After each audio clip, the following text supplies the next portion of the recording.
Assalamualaikum warahmatullahi wabarakatuh.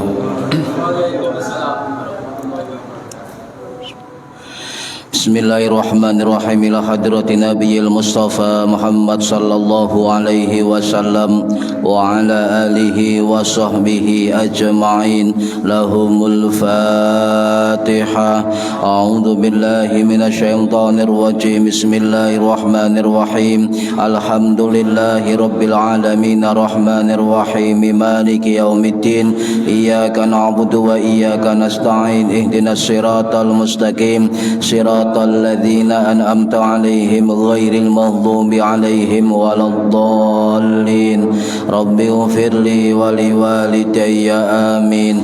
هدية منا إلى أرواح مشايخنا ولمعلمينا ولمرب روحنا ولمن أجازنا ولمرشدنا ولعلمائنا ولمؤسس والمشايخ نهضة العلماء أجمعين ولأولياء تسعة ولصنع أجمعين خصوصا إلى روح سلطان الأولياء شيخ عبد القادر الجيلاني رضي الله عنه وخصوصا إلى روح مصنف مؤلف كتاب بلوغ المرام من أدلة الأحكام الحفيظ الإمام أحمد ابن حجر الأسقلاني الشافعي الأشعري المصري رحمه الله وإلى أرواح مشايخنا في المعهد Tebu Ireng Jombang ajma'in wa ila arwahi masyayikhina fil mahad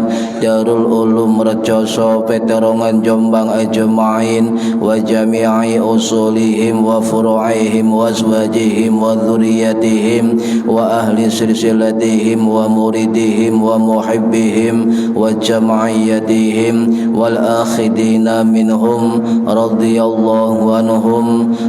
Lahumul Fatihah. A'udzu billahi minasyaitonir rajim. Bismillahirrahmanirrahim. Alhamdulillahi rabbil alamin arrahmanir rahim maliki yaumiddin. Iyyaka na'budu wa iyyaka nasta'in. Ihdinas siratal mustaqim. Siratal ladzina an'amta 'alaihim ghairil maghdubi 'alaihim waladdallin. Rabbi ighfirli wa liwalidayya ya amin.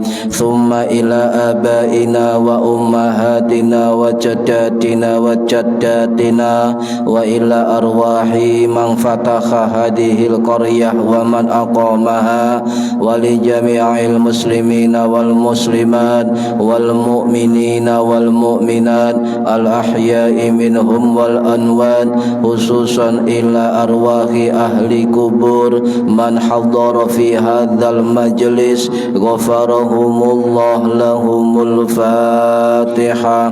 A'udzu billahi minasyaitonir rajim. Bismillahirrahmanirrahim. Alhamdulillahi rabbil alamin arrahmanir rahim maliki yaumiddin iyyaka na'budu wa iyyaka nasta'in ihdinas siratal mustaqim siratal ladzina an'amta 'alaihim ghairil maghdubi 'alaihim waladdallin. Rabbi ighfirli wa liwalidayya amin. Bi barakati majlis ilmi, mugi-mugi kita lan keluarga kita sedaya diparingi sehat wal afiat lahir batin, kathah lan barokah rizkine, selamat dunya akhirat lan boten wonten alangan gangguan menapa-menapa biidnillahi wa ridallah lahumul Fatihah. A'udzu billahi minasyaitonir rajim. Bismillahirrahmanirrahim. Alhamdulillahi rabbil alamin arrahmanir rahim maliki yaumiddin iyyaka na'budu wa iyyaka nasta'in ihdinas siratal mustaqim siratal ladzina an'amta 'alaihim ghairil maghdubi 'alaihim waladdallin. Rabbi ighfirli wa liwalidayya amin.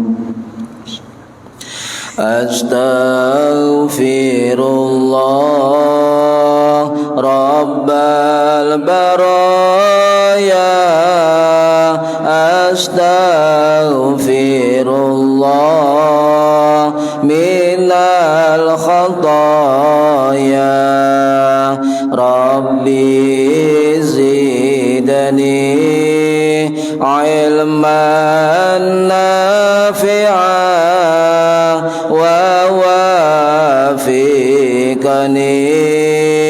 amalan salihah.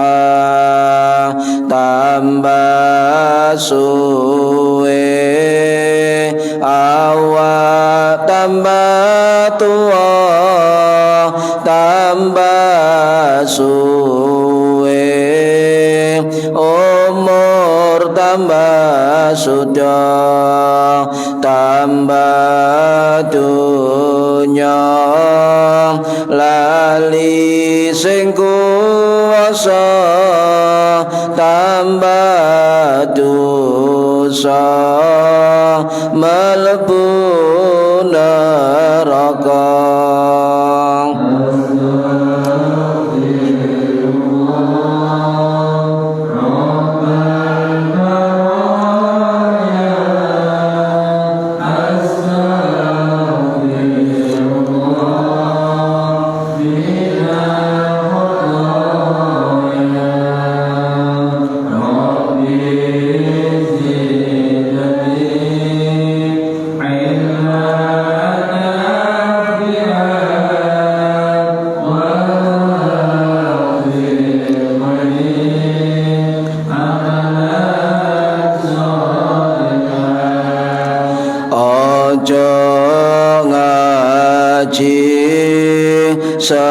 Semaya tua durung karuan,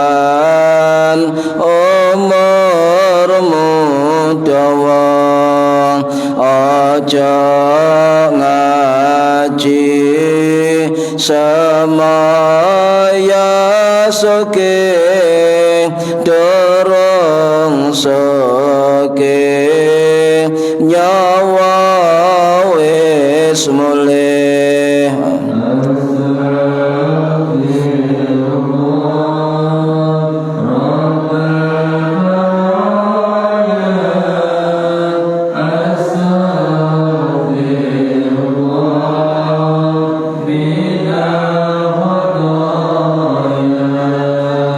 Rabbi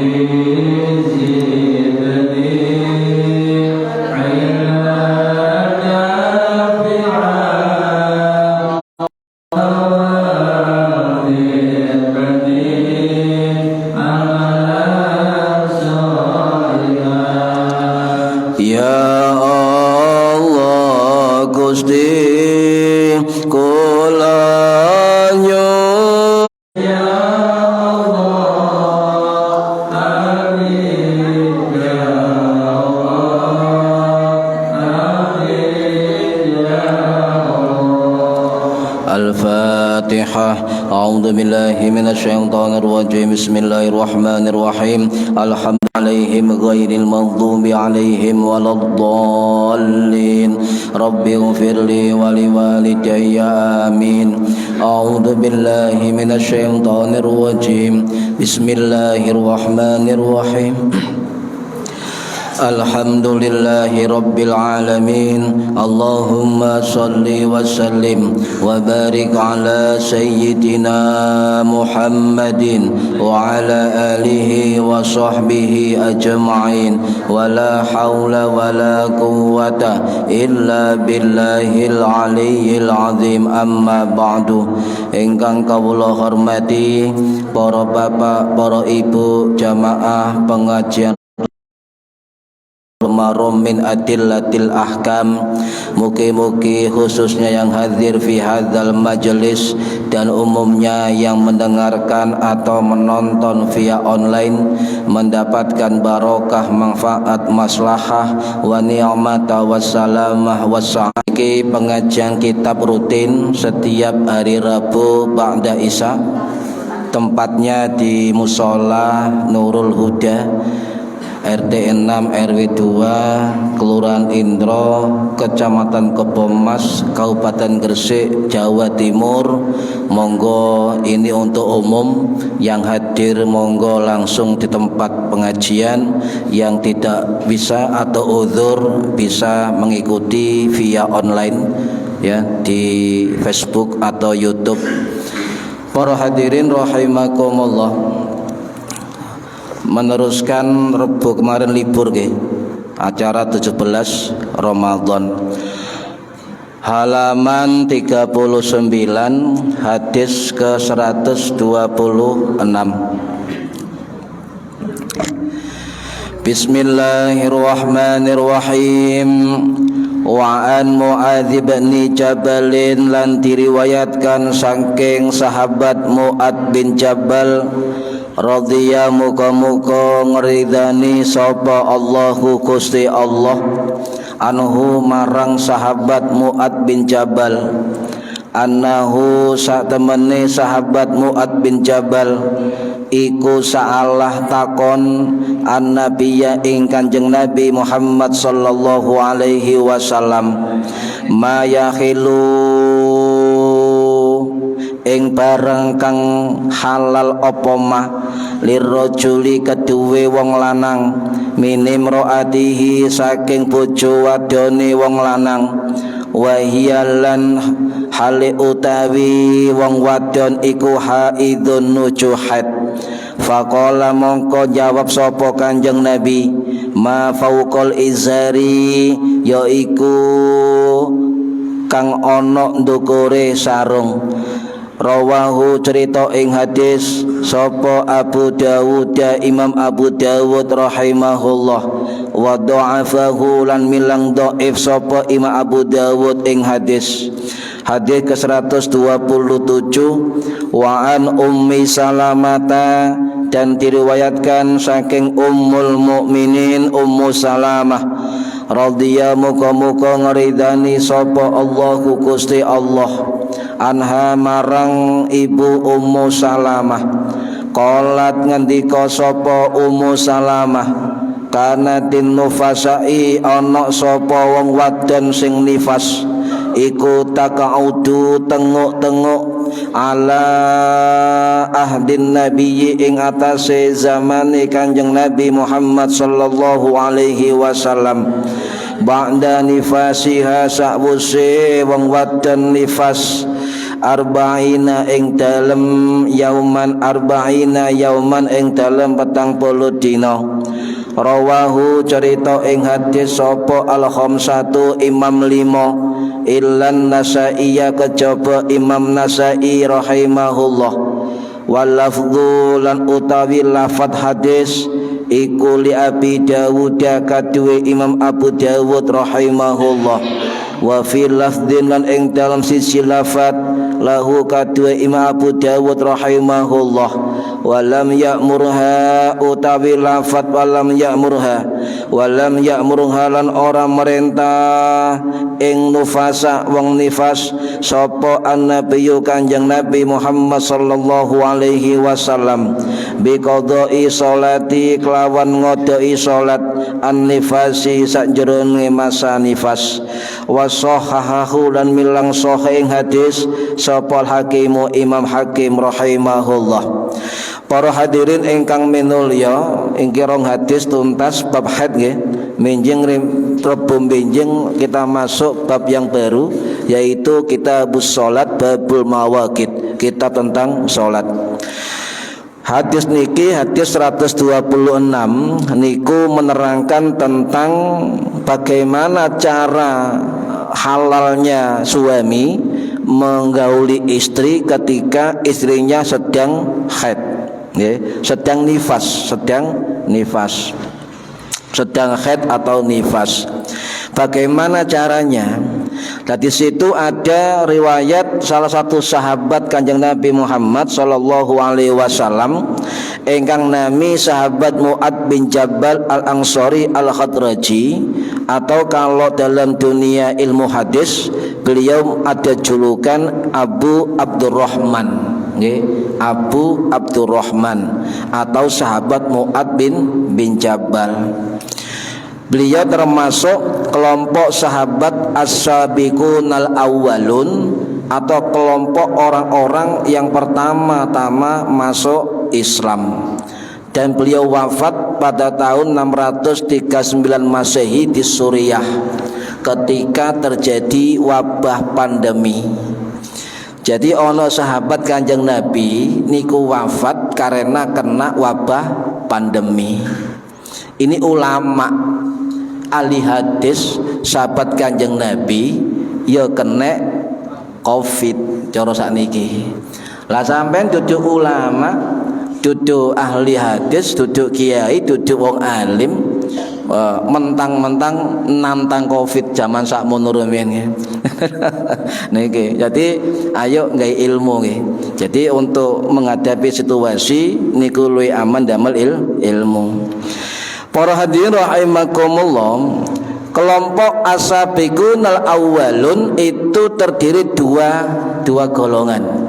Wonten golongan muhajirin, wonten golongan ansar. Golongan muhajirin itu adalah orang-orang atau sahabat Nabi yang hijrah dari Mekah ke Madinah. Sedangkan kaum Ansor itu adalah penduduk Madinah yang menerima kedatangan dari sahabat-sahabat hijrah dari Mekah ke Madinah. Ini termasuk menerima Kanjeng Nabi Muhammad sallallahu alaihi wasallam.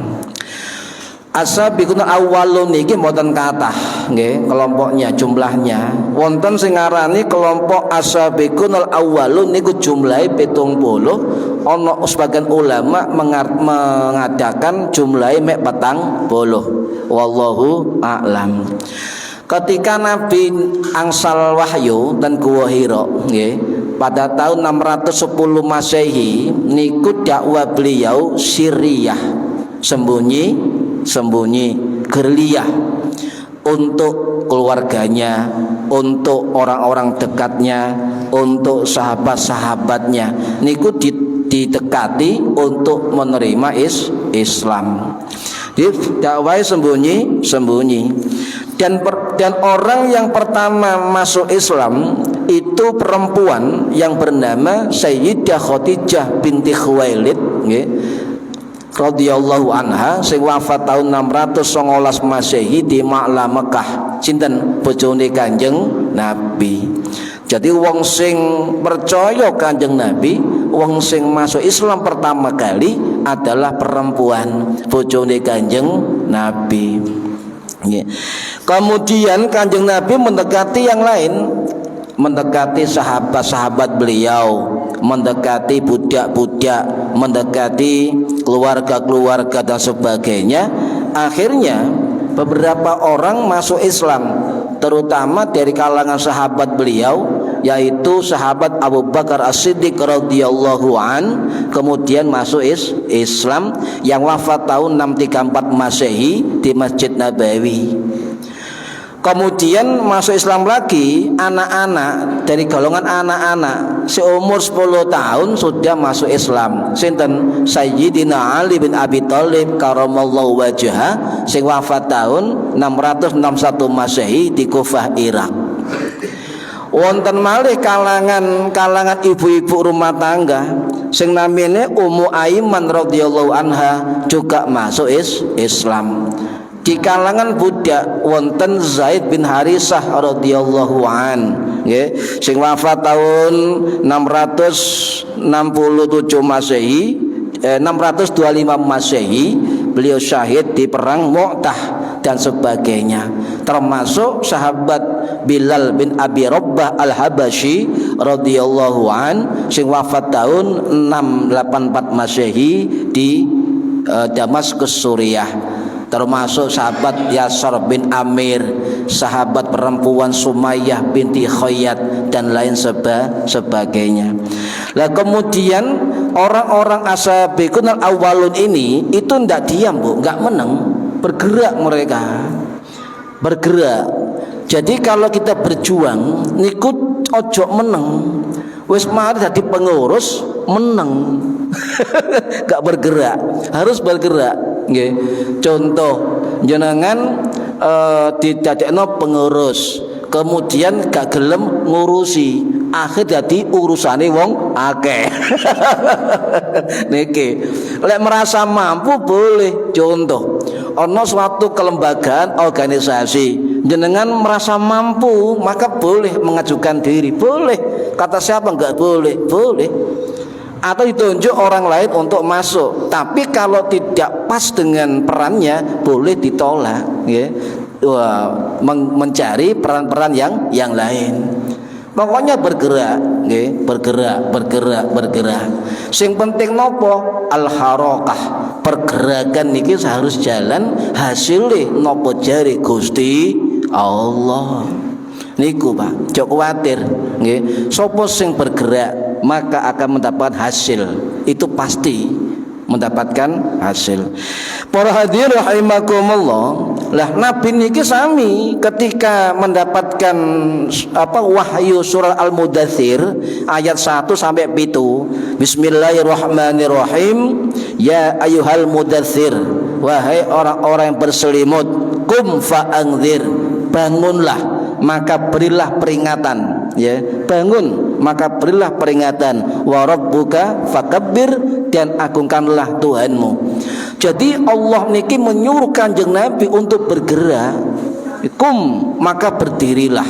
Gak ngadeg tok. Lek kum niku termasuk melakukan sesuatu, untuk berdiri, melaksanakan sesuatu. Fa'anzir, ya, fa'anzir maka berilah peringatan. Niki bergerak. Oleh karena itu kelompok ashabiqunul awwalun niku juga bergerak setelah dibiat Kanjeng Nabi Muhammad sallallahu alaihi wasallam. Contoh, Kanjeng Nabi saged mengislamkan seorang saudagar kaya yang namanya Abu Bakar As-Siddiq radhiyallahu an. Lah karena Kanjeng Nabi saged menarik keislaman Abu Bakar sebagai pedagang atau saudagar kaya, maka otomatis pergerakan Abu Bakar ini juga di kalangan saudagar kaya. Jadi lek ana wong sugih nggih niku ndukung dakwah ulama, aja dilokno.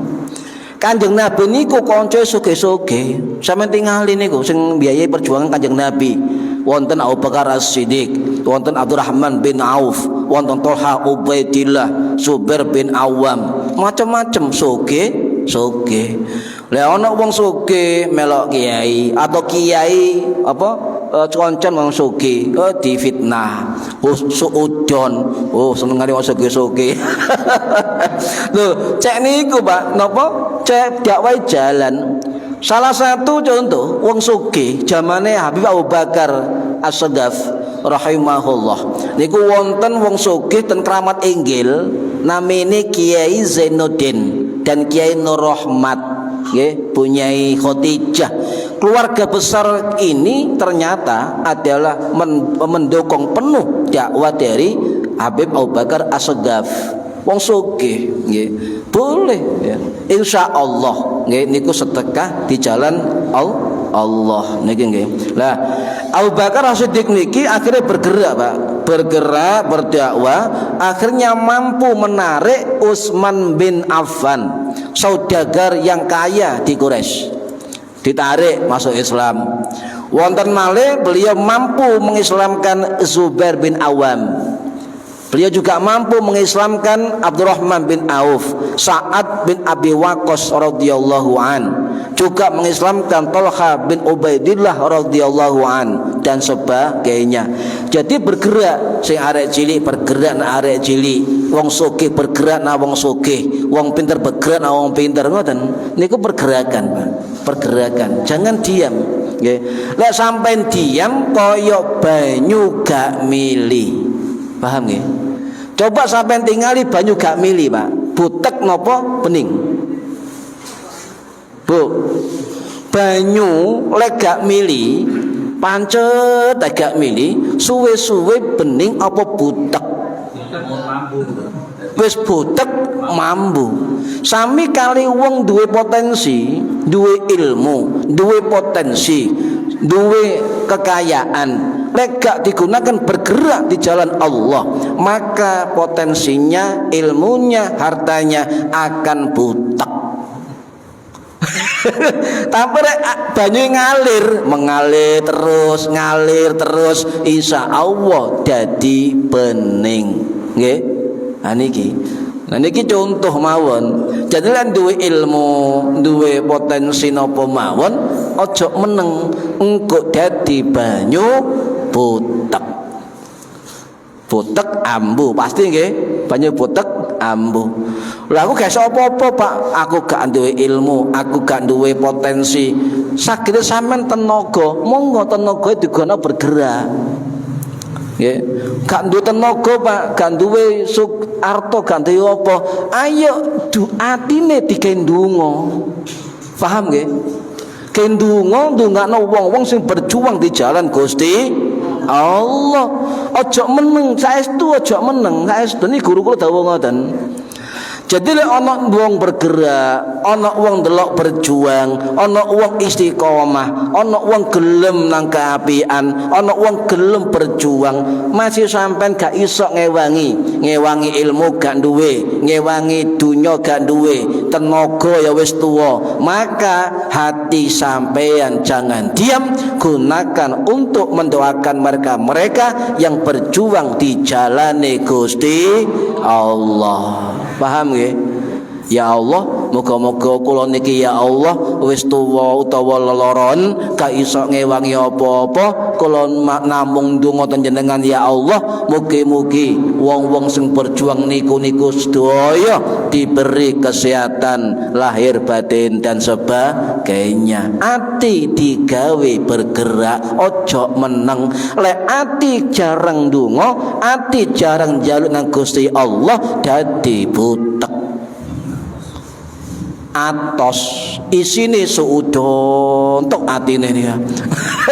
Ayo difungsikan hati kita untuk berzikir ndonga nang Gusti Allah. Nggih, cegak butek ya, cegak butek. Lek butek mambu angel, Pak, biayai besar. Nguras sama malih tuku tawas, nyeluk sedotan WC ya, biaya tinggi. Cegak butek. Ayo dialirkan potensi-potensi yang ada dalam diri kita. Sing sugih karo dunyane, sing duwe ilmu karo ilmune, sing duwe tenaga sing gak duwe blas nggih karo atine. Paham? Iki cek gak butek atine nggih. Para hadirin rahimakumullah. Nah, menurut dalam kitab Sirah An-Nabawiyah karangannya Imam Ibnu Hisham nggih rahimahullah sing wafat tahun 833 Masehi niku di Fustat Mesir, mengatakan jumlah kesahabat yang termasuk ashabiqunal awwalun itu jumlahnya 40 orang. Termasuk yang tadi kalau sebutkan, ditambah sahabat Bilal bin Rabah al-Habasyi, ditambah pamane Kanjeng Nabi Hamzah bin Abdul Muttalib, paman Kanjeng Nabi Abbas bin Abdul Muttalib, termasuk Ubay bin Ka'ab, termasuk Abdullah bin Mas'ud, termasuk bojone Kanjeng Nabi Aisyah binti Abu Bakar, termasuk Umar bin Khattab, termasuk Waraqah bin Naufal, termasuk Abu Salamah, termasuk sahabat Al-Arqam bin Arqam, ya, termasuk sahabat Yasir bin Ammar dan Ammar bin Yasir, sahabat Sumayyah binti Khayyat yang dibunuh Abu Jahal niku nggih. Kemudian juga wonten sahabat Mu'ad bin Jabal radhiyallahu an. Niki. Jadi mereka punya tugas. Setelah mereka mengakui keislaman di hadapan Kanjeng Nabi punya tugas kepada ashabiqunal awwalun. Siji, ayo negakno tauhid, la ilaha illallah. Yang kedua, ayo ya apa? Meningkatkan iman dumateng Gusti Allah, juga kepada Kanjeng Nabi. Yang ketiga, ayo negakno salat. Loh, ini perintah kepada sahabat-sahabat yang pertama masuk Islam, juga mengeluarkan zakat, juga menegakkan keadilan, juga termasuk apa? Mengimplementasikan, mengajarkan kesetaraan, persamaan, ya, persamaan, tidak ada kasta di dalam Islam. Jadi semua Islam niki Pak, termasuk pejabat, pemimpin suku, saudagar kaya, pedagang, budak, pengasuh, pelayan, anak kecil, perempuan, laki-laki, campur aduk. Di dalam Islam diajarkan kesetaraan, tidak ada perbedaan kecuali apa? Kualitas takwanya kepada Allah Subhanahu wa ta'ala. Nah, inilah salah satu mengapa pemimpin jahiliyah Quraisy menentang Kanjeng Nabi, bukan menentang ajaran Nabi, tapi menentang penghapusan kasta-kasta di jahiliyah Quraisy. Niki Pak salah satunya, gak gelem aku pemimpin kok duduk sama rata dengan budak, gak gelem. Makan diare jahiliyah, bodoh, ngoten. Duduk bodoh, ilmune mboten, gak gelem kesetaraan, nggih. Gak gelem kesetaraan, gak gelem, ya. Kemudian apalagi Kanjeng Nabi mengatakan bahwa mereka penggerak dari dakwah Islam Kanjeng Nabi. Makanya ada muharik penggerak niki. Kader-kader. Para hadirin rahimakumullah, sahabat Mu'ad bin Jabal niki termasuk sahabat yang luar biasa. Sebab beliau salah satu sahabat yang termasuk cendekiawan atau intelektualis. Ya, beliau berwawasan luas, ya. Termasuk beliau memiliki pemahaman keilmuan yang mendalam. Bahkan Kanjeng Nabi niku dawuh, salah satu sahabatku yang bisa membedakan antara halal dan haram adalah Mu'ad bin Jabal, sehingga beliau dikenal dengan ulama ahli fikih di zaman Kanjeng Nabi niki. Lah, dan kitab Sirah Nabawi dijelaskan ternyata sahabat Mu'ad bin Jabal niki fisiknya niku ganteng, Bu. Fisiknya ganteng, gagah perkasa, tinggi badannya, atletis tubuhnya, rambutnya pendek, enggak seberapa tebal jenggot dan cambangnya. Loh, jadi biasa, jenggot itu cuma biasa. Ono sing sampai apa? Kok sabuduk nih. Loh, jadi sunnah Kanjeng Nabi. Tapi lah sunnah Kanjeng Nabi sahabat Mu'ad nggih niku enggak piro lebat, ya. Termasuk sahabat Ibnu Umar. Ibnu Umar ini jenggotnya mesak menten. Sak kepelan tangan ngeten, jenggote Ibnu Umar niku mboten jelambrak kaya sabuduk niku mboten. Ya. Jadi ono wong mengatakan bahwa jenggot itu adalah sunnah, monggo dilakukan kalau itu sunnah.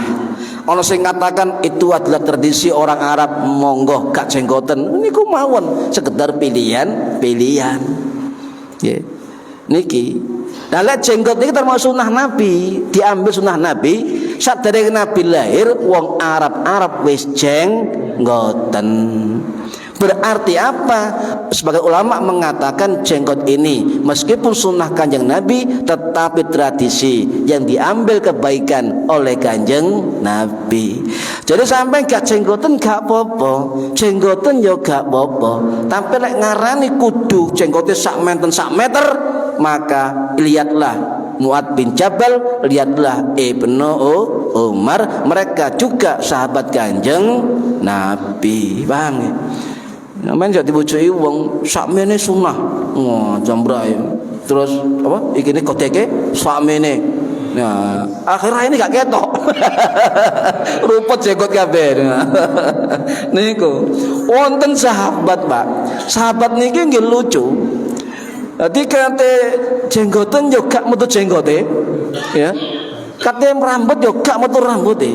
Jadi ana sahabat gak jenggoten belas apa lunyu ngoten. Wonten cuma kalau supih namine wonten niku. Wonten sahabat sing mboten jenggoten belas sebab gak tumbuh jenggot. Ala sampean gak tumbuh jenggot ya aja ngejar-ngejar ya apa carane jenggoten. Bu nggih, bapake bae pengin sunah kepengin jenggoten tuku obat penumbuh jenggot. Berhubung jenggote gak jenggot Arab, nggae obat penumbuh jenggot, akhirnya tumbuh telung gelentir. Ya, dicekeli yaitu belentar.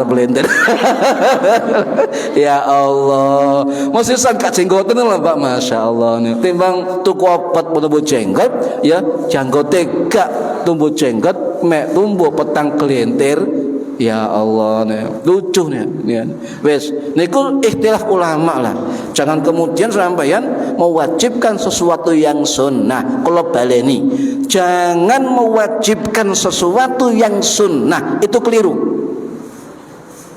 Sing betul mewajibkan sesuatu yang wajib, mensunahkan sesuatu yang sunnah. Niku sing bener fikih ini. Nah YouTube itu wonten. Ini sunnah yang wajib bagi umat Rasulullah. Dele. Kula niki sinau fikih kita pondok 9 tahun, gak tau krungu sunnah iku wajib. Saestu. Kula mondok ten Darul Ulum Jombang 3 tahun, ten Tebu Ireng 3 tahun, ten Malang kali kuliah 4 tahun, nggih. Gak tau krungu tentang kaidah fikih sunnah itu wajib. Lucu, Pak. Sing tau ngaji niku lho gatel kepengin iki, Masya Allah. Bid'ah niku malahan lek kula ngarani wong sunnah kok wajibnya malah bid'ah niku, bid'ah. Nggih. Saiki Masya Allah nggih. Sunah sitok tok iku lho wis terlalu mengaku paling sunnah. Niki. Para hadirin rahimakumullah, balik dan sahabat Mu'ad nggih, beliau cerdas, wani berpendapat, wani berdebat, murah tangan, dermawan, lapang hati, dan termasuk orang ikhlas. Dan pernah zaman Abu Bakar As-Siddiq niku menjadi utusan ke Yaman. Bahkan di zaman Umar bin Khattab, sahabat Mu'ad bin Jabal niki diangkat menjadi dewan penasihat khalifah. Dewan penasihat khalifah. Jadi ono jabatan dewan penasihat presiden ojo dilokno. Zaman khalifah wis ono, nggih, dewan penasihat khalifah, salah satunya adalah Mu'ad bin Jabal radhiyallahu anhu, termasuk Ibnu Umar, Ubay bin Ka'ab dan sebagainya.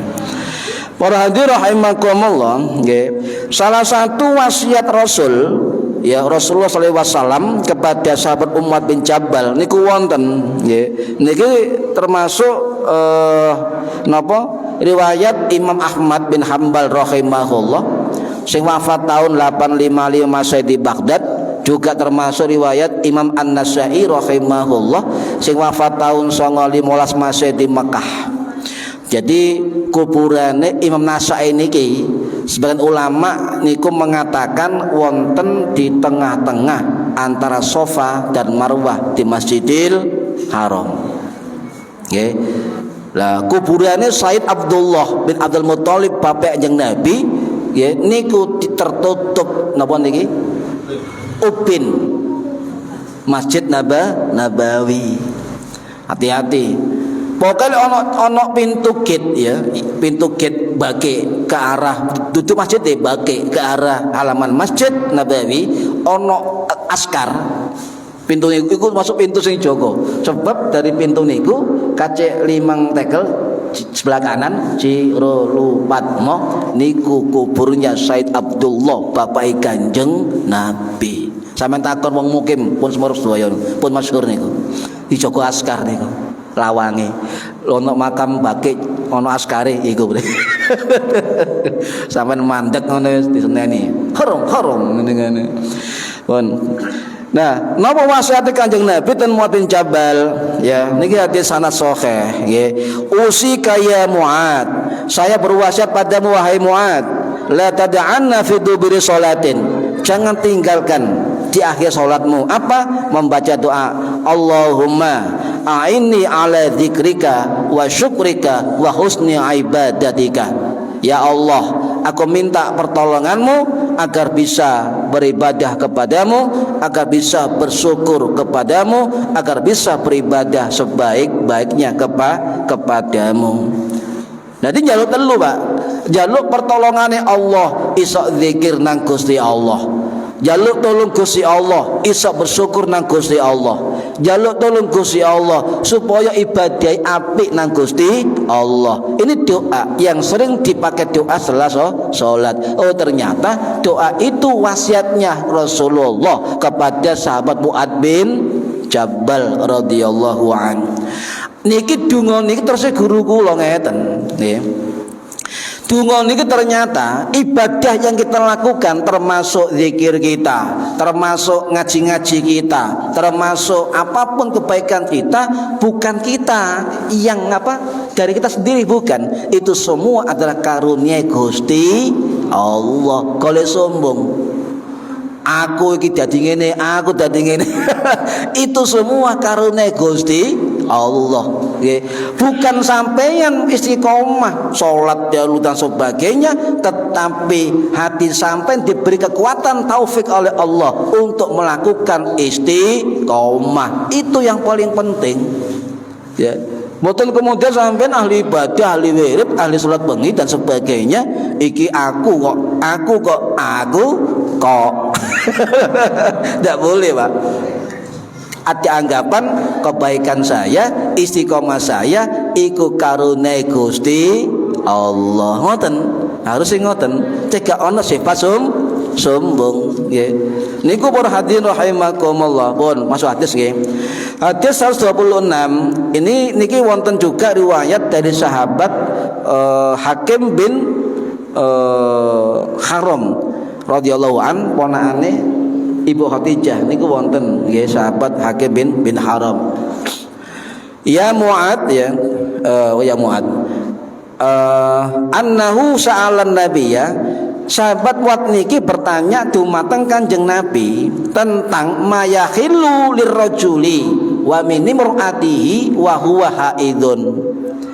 Tentang caranya bagaimana biar halal seorang laki-laki yang istrinya haid. Kata nggih, ya Rasulullah, bojoku haid. Aku pingin ya Rasul misalnya ngoten nggih. Ya apa carane mayakhillu? Ya apa carane halal? Nabi jawab, faqala nggih, ma fauqal izari, oleh di atas sarung. Artine napa? Ana penghalang. Oleh langsung ya. Lah ulama hadis niku sepakat yang dimaksud ala ma fauqal izar itu adalah menghindari antara wilayah lutut dan pusarnya istri, dihindari nggih, dihindari. Jadi boleh Pak, boleh seorang suami bersenang-senang, bermesraan, bercumbu ya dengan istrinya meskipun haid, tetapi tidak boleh ya mendekati wilayah terlarang antara lutut dengan pusarnya. Tapi ulama lain begini mengatakan, walaupun bojone haid oleh mencumbu lutut dan pusarnya, tapi yang haram adalah dukhul atau masuk ke farjinya istri itu haram dan berdosa besar. Nah, yang penting mau polek lagi haid itu ndak boleh masuk. Ngoten mawon. Ya, ono rambu-rambu lalu lintas dilarang masuk. Niku tok nggih, dilarang masuk. Niki makna hadis ngoten, Mbak, nggih. Jadi intinya hadis ini mengatakan oleh ya ngambung bojone haid oleh, mencumbu oleh, mesraan oleh. Ya, tapi lihat hati-hati, ojo nyidei antara lutut dengan pusar. Tetapi kalau andai pun mencumbu antara lutut dengan pusarnya, yang haram adalah dukhul, memasuki wilayah terlarang. Gak bahaya tak? Niki wae. Niku intine ngoten. Wis pokoke gak mlebu niku, Bu. Niku haram niku wis. Intine ngoten. Niku paling ndek niku wis, paling tek niku. Nggih, wis haram. Ya gak boleh. Titik. Ya ana takon, "Pak, titik lho, Pak. Titik ae lho, Pak." Tetep haram. Ya, bahaya itu. Sangat bahaya sekali niki. Nah, para hadirin rahimakumullah, bahkan jumhur 4 mazhab nggih, Hanafi, Maliki, Syafi'i, Hambali niku ten kitab Afiqul ala Madzhabil Arba'ah niku dawuh sepakat haram ya menggauli istri dengan dukhul ketika haid. Dukhul niku napa? Melebet, haram ya, ndak boleh, larangan keras ya. Lah ana pertanyaan, jari hadise al fauqal izar, di atas sarung, berarti ana lapisane. Nyun sewu lek alat bojone nggawe alat kondom misalnya, terus pundi hukume? Ojo ngehukum dhewe, Pak. Tetap kita kembali kepada ulama ya, fikih. Nah, ternyata ana jawabannya. Jawaban yang tegas ini dijawab oleh Syekh Nawawi Al-Bantani rahimahullah sing wafat tahun 1897 Masehi di Ma'la Mekah dalam kitab Nihayatul Zain fi Irsyadil Mubtadi'in. Beliau mengatakan tegas, walaupun dukhul ketika istri haid pakai alat penghalang yang tebal sekalipun, atau sekarang istrinya kondom nggih, itu tetap haram, tidak boleh dan berdosa besar. Ya, sabar rumiyin nggih, sabar ya, sabar sak untawis, sabar rong untawis, telung untawis, wis sabar pokoke sampai mari dinteni nggih. Niki bener Pak saestu. Walaupun perbojone niku hete mandek. Hete mandek. Nyun sewu Pak, Bu, didelok toko kapas ya, coba didelok kapas lho, wis gak metu dan berhenti haid. Selama belum keramas mandi besar juga dilarang keras dukhul sampai bojone bener-bener suci dari haid dengan mandi besar. Ana pertanyaan terus pundi Pak mesisan bojone haite mandek adus gede kumpul pisan adus bareng, tetap tidak boleh, tetap ngenteni bojone mandi gede ijen nggih atau bareng monggo tapi tidak dukhul, ngoten nggih. Niku Pak boleh. Sing penting bersih dan suci setelah mandi besar. Ya, niki kecuali sing berpendapat boleh menggauli istri yang berhenti haid belum mandi besar, cuma pendapat mazhab Hanafi yang mengharamkan 3 mazhab, mazhab Maliki, mazhab Syafi'i, mazhab Hambali. Tetap haram dan tidak boleh mendukhul istri walaupun berhenti haidnya tapi belum mandi besar. Paham nggih, Bu? Ibu-ibu kudu paham, sampai kudu duwe sempritan durung adus ya enten nono ngoten kok ro mari ngaji Rebo malam Kamis ana hadis aku lali ya. Niki penting Pak ya. Nah niku pun nggih hadis 127 cepet lamanya nifas wong ngeton gede pas lairna. Ini wonten perawi nggih Ummu Salamah. Ummu Salamah ini termasuk salah satu bojone Kanjeng Nabi. Namanya sinten? Hindun binti Abi Muayyah Al-Mughirah nggih, Al-Mughirah sing wafat tahun 680 Masehi tiba ke Madinah. Beliau hidup 51 tahun setelah Kanjeng Nabi wafat. Bahkan beliau wafat sampai usia 84 sampai 90 tahun, sampai bisa mengasuh cucu Kanjeng Nabi Sayyidina Hasan, Sayyidina Husain. Niki nggih. Sebab Nabi dawuh ten Ummu Salamah, meneh sampean apa nggih ngasuh anak putuku ngoten temenan.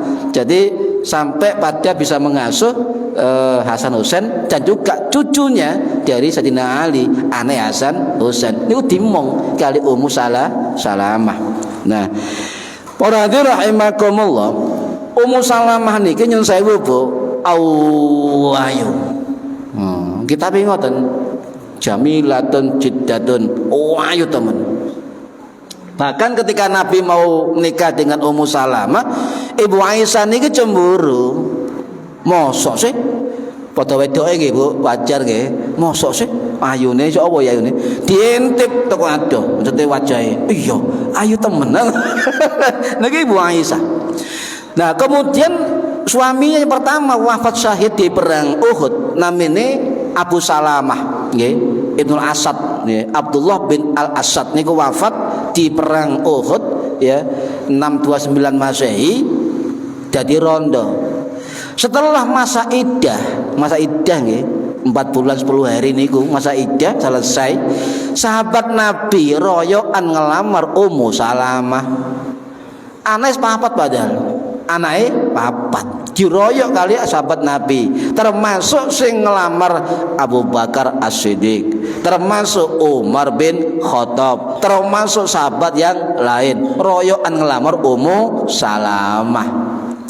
Akhirnya yo singkat cerita dilamar Kanjeng Nabi. Tapi Ummu Salamah ini kendel Bu. Dilamar Kanjeng Nabi ini gak langsung dijawab. Enggak. Oh, enggak mboten.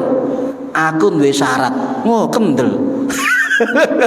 Aku nggih syarat. Nggih kendel. Jadi boleh perempuan itu ngasih syarat kepada yang ngelamar. Boleh.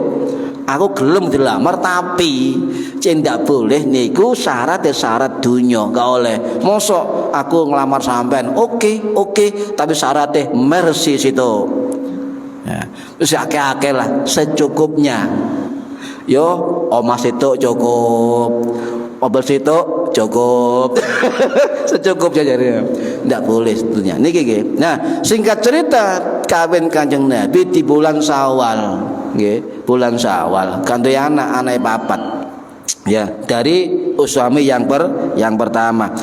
Ibu Ummu Salamah niki termasuk aktivis perempuan di zaman itu dan pusat curhatnya kaum perempuan di Madinah. Sila wong wedok Madinah curhat nang Ibu Ummu Salamah, nang Ibu Aisyah, nang Ibu Maimunah. Jadi bojone Nabi niki rata-rata dadi pusat napa? Konsultasi, pusat curhat ibu-ibu. Terutama pitakonan tentang bagaimana rumah tangga, bagaimana nyun sewu persetubuhan suami istri yang sah, bagaimana caranya dan sebagainya. Saya ngerti bojone Kanjeng Nabi. Niki Pak. Niki makanya penting bojone akeh niku ngoten saged cerita. Bojone iki cerita tentang rumah tangga Kanjeng Nabi. Nggih. Lah jadi kecantikan beliau sewu. Kisah rumah tangga Ummu Salamah dengan Kanjeng Nabi tidak berbeda dengan kisah rumah tangga Ibu Aisyah dengan Kanjeng Nabi. Sebab Ummu Salamah niki termasuk ibu yang romantis. Wis ayu kecantikannya, okay? Kemudian kecantikannya, kesetiaannya, kemudian ketaatannya dan pengorbanannya itu semua dibuktikan di hadapan Kanjeng Nabi. Ya wis ayu, ayu, taat, apik, sabar. Waduh, sapa sing gak gelem niki Ibu Salamah. Jadi kisah-kisah niku saged diteladani kali kita semua. Bahkan beliau kendel Bu. Ummu Salamah ini kendel. Napa kendel? Sering mendampingi Kanjeng Nabi ketika perang. Termasuk perang Khaybar, termasuk Fathu Makkah, termasuk perang Hawazin. termasuk perang Taif. Itu beliau mendampingi Kanjeng Nabi di medan perang. Jadi kendal beliau ya. Nah, masuk hadis kanatin nufasa'u taka'udu fi ahdi Rasulillah. Jadi pada waktu zaman Kanjeng Nabi, perempuan-perempuan sing nifas ngetone getih waktu nglairno niku taka'udu fi ahdi Rasulillah, niku lungguh-lungguh di zaman Kanjeng Nabi, gak lapo-lapo. Yang ketika nifas gak lapo-lapo. Nah kemudian selama 40 hari Nabi akhirnya mengatakan walam ya'murha, dan tidak diperintahkan kepada orang-orang perempuan yang nifas napa biqadha'i sholati, mengqadha salat nifasan ketika nifas. Jadi panjenengan lek maring nglairno di saat melahirkan ya, atau setelah melahirkan masih mengeluarkan darah, niku darah nifas, maka sampeyan tidak wajib sholat, dan ketika suci tidak wajib qadha sholat. Sama hukumnya dengan perempuan haid, padha, ndak usah diqadha. Kula niki kuping gatel ketika di YouTube ada ustadz sebelah niku ngeten, tetep wajib sholat diqadha sebab lah ana hadise. Kula niki bingung, iki hadise dalil kondi kok mewajibkan wong nifas wong haid selama haidnya itu sholat ditinggal tetap wajib qadha, iku dalil kondi. Ya, hati-hati loh Bu. Saniki kata yang membelok-belokkan dalil sing kok dalile. Paham ya? Hati-hati. Sekarang banyak orang-orang yang menggunakan dalil yang tidak ada dalilnya. Artinya apa? Nafsu dhewe sing jawab. Loh, jumhur ulama itu jelas ya, tidak wajib qadha selama nifas dan haid. Ya, niki dalil ya. Nah, kemudian para hadirin rahimakumullah, Nabi jelas walam ya'murha. Ini kalimat fi'il amar, perintah. Nabi enggak memerintahkan mereka orang-orang yang nifas itu qadha salat. Ya. Ya, ya. Kemudian jumhur ulama mengatakan masa nifas wong lairno ketana getih paling ada tiga fase, 3 jenis. Menurut Imam Syafi'i atau mazhab Syafi'i di dalam kitab Kifayatul Akhyar karangannya Imam Taqiyuddin Al-Hisni rahimahullah sing wafat tahun 1400 Masehi nggih di Damaskus niku dawuh mazhab Syafi'i membagi 3 masa nifas. Siji, masa nifas tercepat. 2, masa nifas yang umum. 3, masa nifas yang terlama. Yang cepat niku sak cerutan pas lahirno untuk getih terus mandek. Nah niku tercepat. Tapi jarang nggih Bu, jarang nggih. Nyun saya Bu, jenengan nglairaken niku metu getih langsung mandek mboten? Wonten. Wonten. Nah, berarti betul kan Imam Syafi'i.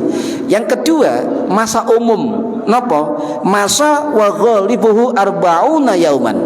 Masa umumnya orang nifas niku 40 hari. Nah, Imam Syafi'i dawuh mengambil istihad nggih, masa terlama nifas perempuan niku 60 hari. Niki mazhab Syafi'i sami kali mazhab Maliki. Paham? Lah, umumnya 40 hari. Kenapa 60 hari? Wong hadisnya 40 hari, arba'una yauman. Kenapa Imam Syafi'i mengatakan situna yauman, 60 hari? Sebab ngenten, Pak. Ndak hanya dalil. Murid Syafi'i sing namanya Imam Al-Muzani Al-Misri rahimahullah sing wafat tahun 877 Masehi di Mesir, dalam kitab Al-Mukhtasar Al-Muzani beliau dawuh ada informasi dari tabi'in Imam Atha bin Abi Rabbah rahimahullah sing wafat tahun 732 Masehi di Mekah niku dawuh. Nah, niku dikutip kali Imam Syafi'i, dikutip kali imam yang lain bahwa di zaman Imam Atha bin Abi Rabbah tabi'in niku pernah ada perempuan yang nifasnya sampai 60 hari. Maka Imam Syafi'i, madzhab Syafi'i itu melamakan 60 hari jagani wong wedok niku sampai 60 hari. Lek wis 60 hari itu masih getene metu terus, maka tidak dianggap darah nifas tetapi darah istihadhah atau darah haid. Paham nggih? Jadi madzhab Syafi'i batasnya itu 60 hari maksimal. Umumnya wa ghalibuhu arba'una yauman, umumnya 40 hari. Tercepat nglairno tes mandek. Nah niku tercepat. Lah selama ini nifas itu 40 dina sing metu gede, bapak kudu sabar, dilarang masuk. Niki Pak, penting niki ilmu fikih niki nggih, dilarang masuk. Niku 4 mazhab nggih. Kemudian kapan dihitungnya darah nifas? Darah nifas niku sepakat ulama mengatakan dihitung sejak bayinya keluar. Nggih, niku dihitung awal dari darah nifas. Lek ono getih metu sadurunge nglairno itu bukan darah nifas, paham ya? Jadi nifas niku getih sebab melahirkan atau sebab setelah melahirkan. Kalau baleni tercepat keluar bayi metu getih berhenti, umumnya 40 hari, paling lama 60 hari.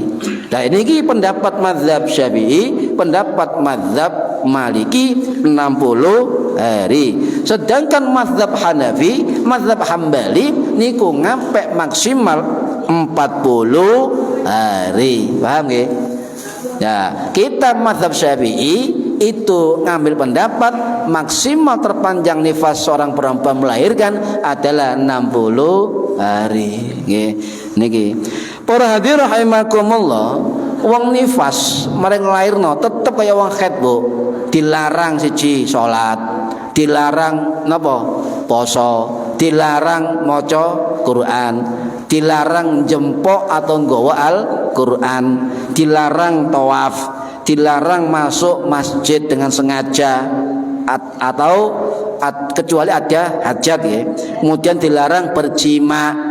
Ya, itu larangan orang-orang nifas, sama dengan larangan wong haid. Lah, larangan ini ngeten.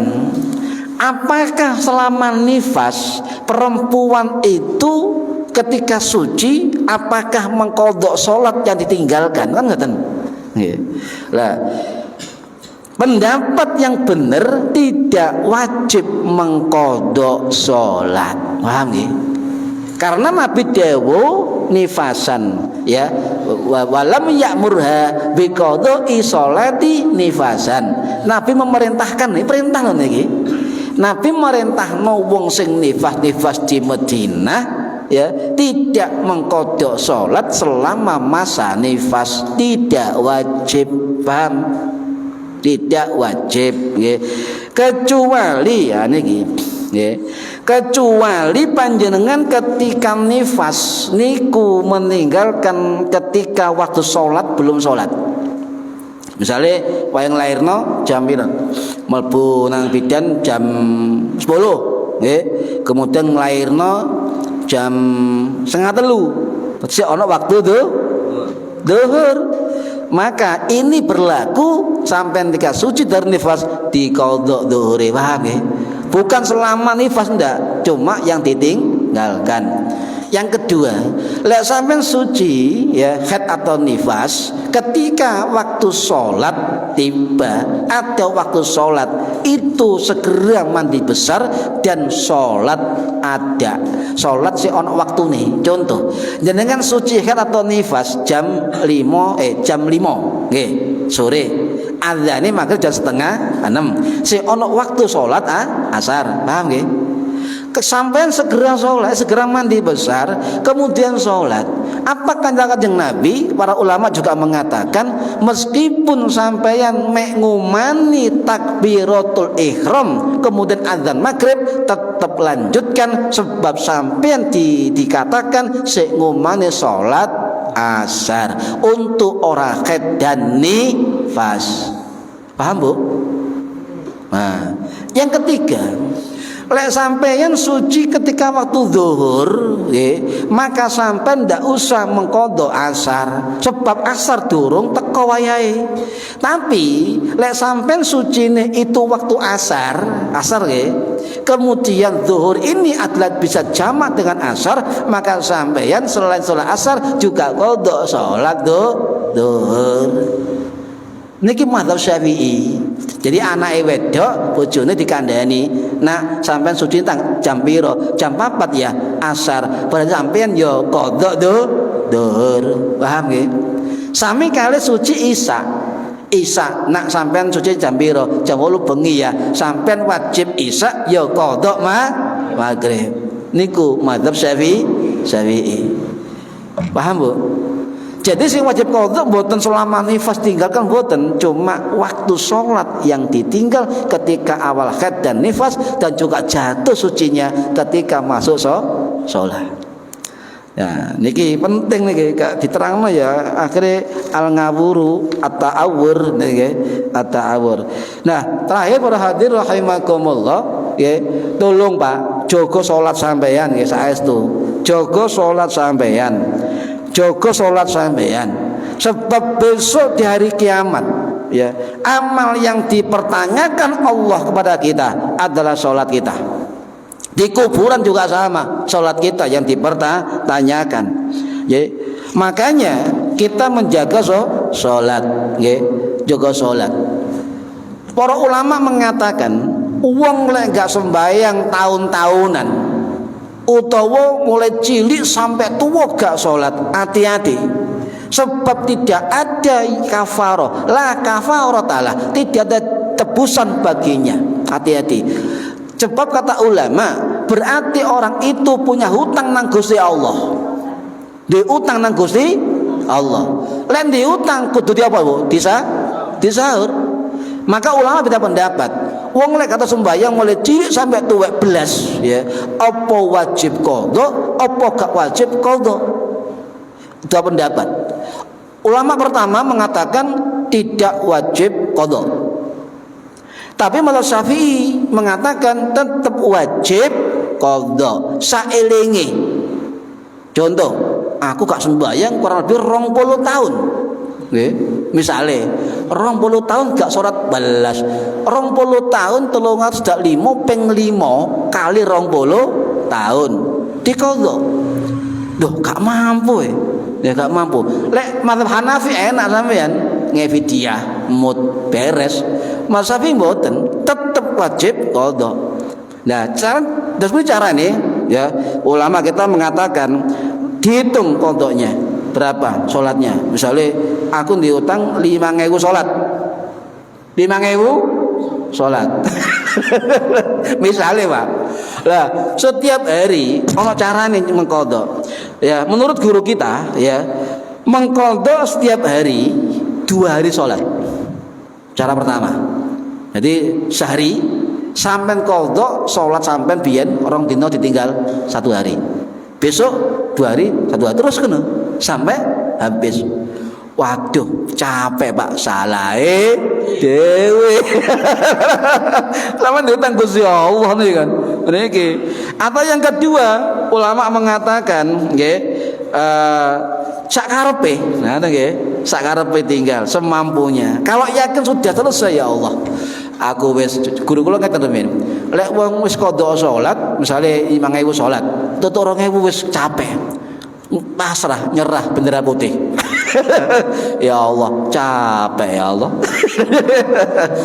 Istighfar mawon ya Allah, ngene nggih ten Gusti Allah. Sing jelas sampai yang tetap dosa, nanggung dosa di hadapan Gusti Allah. Cuma enake melok ahlu sunnah wal jamaah, meskipun wong gak sholat plus tetap tidak dihukumi kafir, tetapi wajib didenda kali penguasa atau dihukum mati. Loh, iki lek negara Islam, untung awak dhewe di negara Islam. Ayo nggih, sak tahun salat ninggalno nom-nom biyen aku tahu ninggal salat 2 dina. Kanjeng Nabi Pak, waktu perang Khandaq niku pernah salat qadha berurutan. Sedina niku gak salat belas kanjeng Nabi nate. Perang Khandaq. Jadi ninggalno zuhur, asar, maghrib, isya kanjeng Nabi. Kemudian Nabi ngumpulno sahabat-sahabate jamaah bareng, qadha bareng jamaah. Berurutan, at-tartib berurutan ya. Zuhur dulu, ke marisa nggih, marisa qadhae kan. Zuhur dulu, asar, maghrib, isya. Berurutan, tidak boleh diselingi sholat sunnah langsung Pak. Zuhur mari ya, kemudian langsung dia sambung asar. Sunnahnya setiap sholat itu diselingi iqamah ya. Zuhur mari terus ya, terus sampai selesai. Boleh berurutan terus oleh. Sampean qadha salat mulai asar mulai isya sampai jam 3 bengi kalaren belas monggo ya. Subuh, zuhur, asar, maghrib, isya, subuh, zuhur, asar terus sampai subuh boleh. Salahe dewe. Hati-hati nggih. Mumpung nyawa masih di badan, jangan sampai kita duwe utang nang Gusti Allah nggih. Nggih mugi-mugi kita semua diberi istiqomah untuk selalu salat dan menjaga salat nggih. Mugi-mugi manfaat fid dini wad dunya wal akhirah. Al-Fatihah. A'udzu billahi minasyaitonir rajim. Bismillahirrahmanirrahim. Alhamdulillahirabbil alamin arrahmanir rahim maliki yaumiddin. Iyyaka na'budu wa iyyaka nasta'in. Ihdinas siratal mustaqim siratal ladzina an'amta 'alaihim ghairil maghdubi 'alaihim waladdallin. Rabbighfirli wa liwalidayya amin. A'udzu billahi minasyaitonir rajim. Bismillahirrahmanirrahim. Allahumma shalli wa sallim wa barik ala sayyidina Muhammad walhamdulillahi rabbil alamin. Allahumma 'allimna ilmal Qur'an wa 'allimna ilma la ilaha illallah wa 'allimna min ladunka ilman nasiru bihi kamil mahyatil amad. Wa sallallahu ala sayyidina Muhammad walhamdulillahi rabbil alamin. Wallahu a'lam bissawab. Assalamualaikum warahmatullahi wabarakatuh. Allahumma sholli ala Muhammad